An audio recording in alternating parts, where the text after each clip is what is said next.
Lagu bernyanyi, tari menari, suara seruling di tengah padang. Siapa menabur kebaikan hati, dimanapun kawan selalu datang. Shalom saudara-saudaraku yang terkasih, salam sehat, salam sukacita dan penuh semangat. Kembali lagi saya Veronica, Sword of God dari Semarang.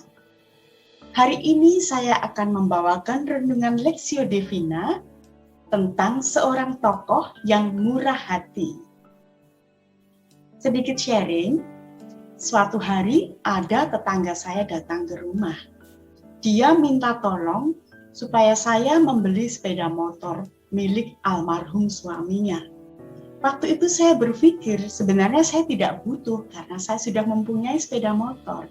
Namun ibu tersebut bilang bahwa dari hasil penjualan sepeda motor tersebut untuk peringatan 100 hari almarhum suaminya. Mendengar hal tersebut, saya tidak tega. Lalu saya bertanya, ibu menawarkan berapa?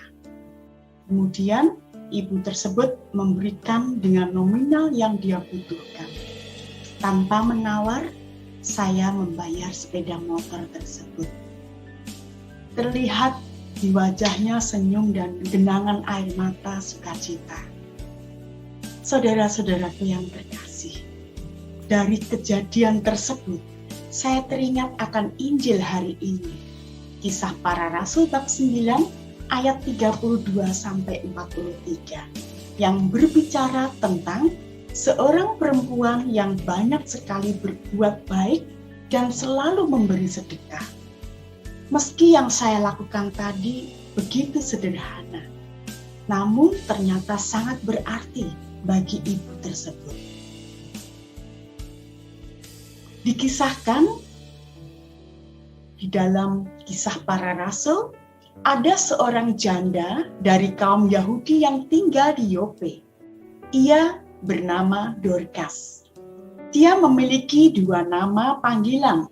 Teman-teman dari Yahudi memanggil Tabita dan teman-teman kaum Yunani memanggilnya Dorcas.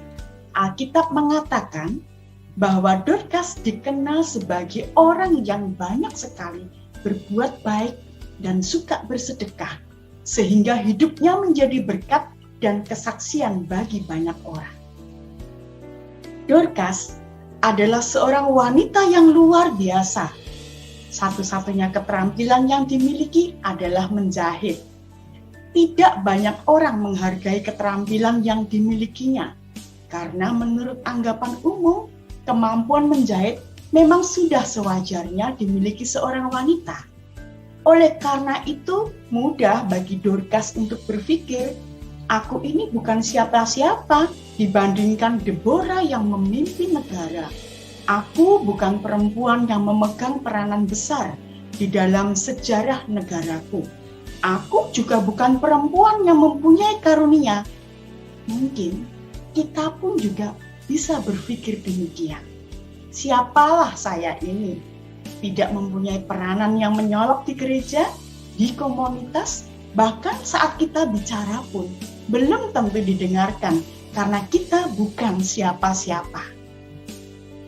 Namun ada satu hal yang membuat Dorcas melebihi semua perempuan lain yang disebut dalam Alkitab. Hanya Dorcas, wanita yang disebut murid, pengikut Yesus. Hal ini yang membuat berbeda dan berdampak besar. Dorcas membuka hatinya bagi Yesus, lalu mengikut dia. Sekalipun Dorcas mungkin adalah wanita yang sibuk, namun tidak pernah terpikir dirinya terlalu sibuk untuk membagi-bagikan kasih terhadap sesama.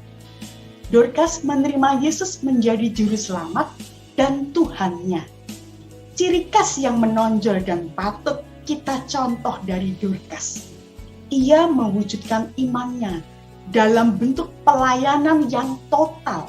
Imannya dibuktikan dengan mengembangkan kemampuan dan talenta yang dimilikinya sebaik mungkin untuk menjadi berkat bagi sesama. Kita juga mungkin banyak kesibukan-kesibukan karena pekerjaan dan lain sebagainya. Sehingga kadang kita lalai akan waktu berbagi bagi sesama yang membutuhkan. Jadwal padat, alasan sibuk membuat tidak ada waktu untuk melayani hanyalah dalih dari orang-orang yang hidup mementingkan dirinya sendiri. Faktanya, selalu tersedia cukup waktu bagi setiap hati yang rindu. Dalam kesibukan apapun yang kita lakukan, pasti ada celah yang Tuhan beri untuk berbagi kasih. Karena Dorcas dikenal sangat baik dan suka menolong orang lain, maka ketika dia sakit dan meninggal, banyak orang yang sedih dan merasa kehilangan. Mereka pun mencari bagaimana cara supaya Dorcas bisa hidup kembali. Maka begitu mendengar kabar bahwa Petrus sedang berada di Lida dekat Yope, maka diutuslah 2 orang untuk menemui Petrus. Kemudian Petrus datang, berlutut dan berdoa, dan berpaling kepada mayat itu dan berkata, "Tabita, bangkitlah." Lalu Dorcas membuka matanya dan melihat Petrus. Ia bangun lalu duduk. Petrus memegang tangannya dan membantu dia berdiri. Kemudian ia memanggil orang-orang kudus beserta janda-janda, lalu menunjukkan kepada mereka bahwa perempuan ini hidup. Mujizat terjadi. Wanita itu dibangkitkan kembali dan peristiwa itu tersiar di seluruh Yope dan banyak orang menjadi percaya kepada Tuhan. Karena Dorcas memiliki kemurahan hati kepada semua orang, ia pun beroleh kemurahan hati dari Tuhan. Saudara-saudaraku yang terkasih, melayani Tuhan tidak harus menjadi seorang full-timer atau melayani di gereja saja. Kita bisa melayani Tuhan dengan hal-hal sederhana yang bisa kita lakukan dengan bidang kita masing-masing. Contohnya, hal-hal sederhana yang kita bisa lakukan dengan sukacita, kita bisa mulai melayani Tuhan dalam keluarga dan menjadi berkat untuk keluarga.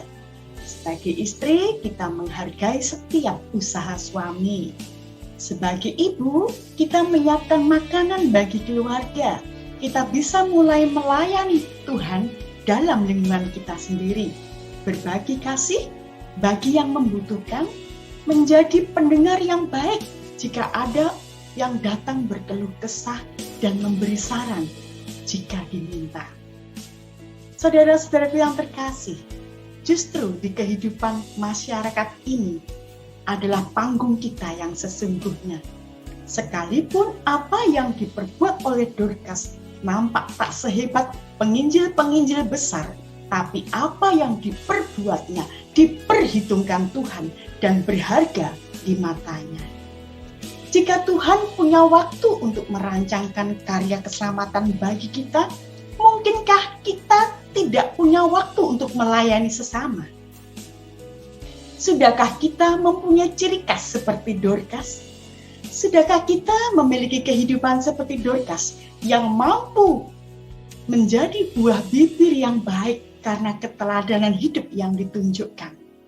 Berbahagialah orang yang murah hatinya, karena mereka akan beroleh kemurahan. Santo Yohanes dari Salib mengatakan, pada akhir hidup kita, kita semua akan dihakimi oleh kemurahan hati. Selamat beraktivitas saudaraku, Tuhan Yesus memberkati.